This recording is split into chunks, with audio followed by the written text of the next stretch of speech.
siguro gusto na rin nating mag-level up doon sa buhay na merong basbas ni Lord yung pagsasama natin. Kasi feeling ko yun na lang naman yung kulang sa atin eh.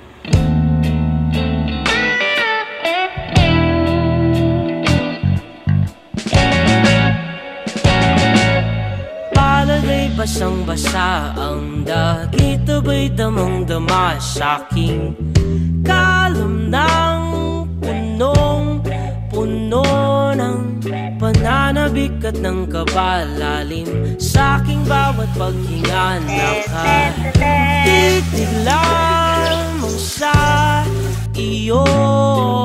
Naglakad ka ng dahan-dahan sa pasilyo tungo sa altar ng simbahan.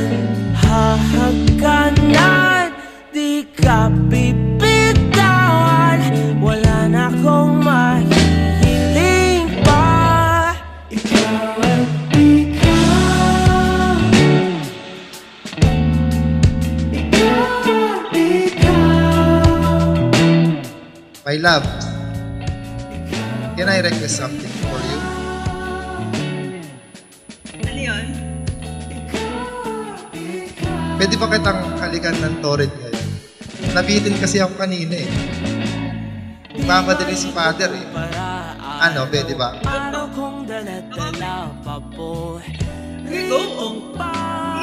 Panalangin ko'y makasama ka sa pagtanda. Ang hiling sa Diyos na may gawa, ape lido ko'y maging iyo.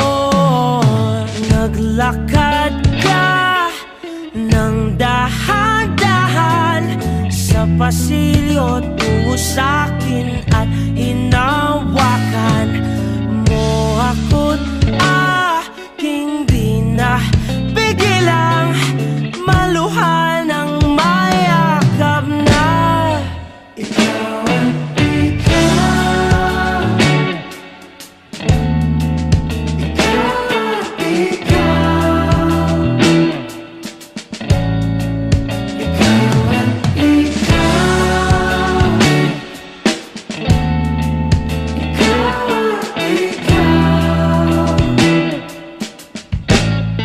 Nice you.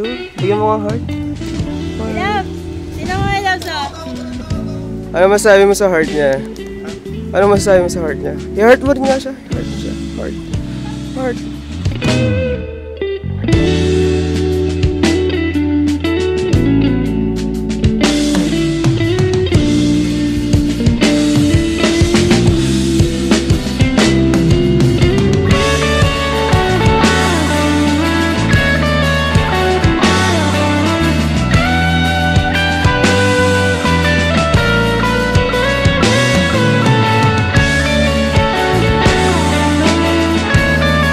Nagutom na ako, pang tawid gutom ko ah.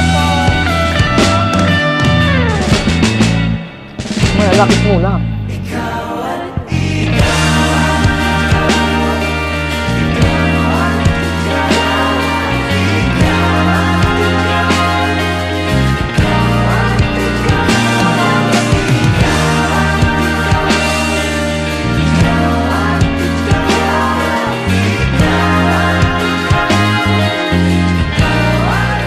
Loves, I promise to continue loving you until we get old and have a wife. Hindi man tayo palaging masaya, minsan may tampuhan, awayan, but at the end of the day, walang sumuko, walang bumitaw, at binibigyan ng katuparan ng pangako sa isa't isa.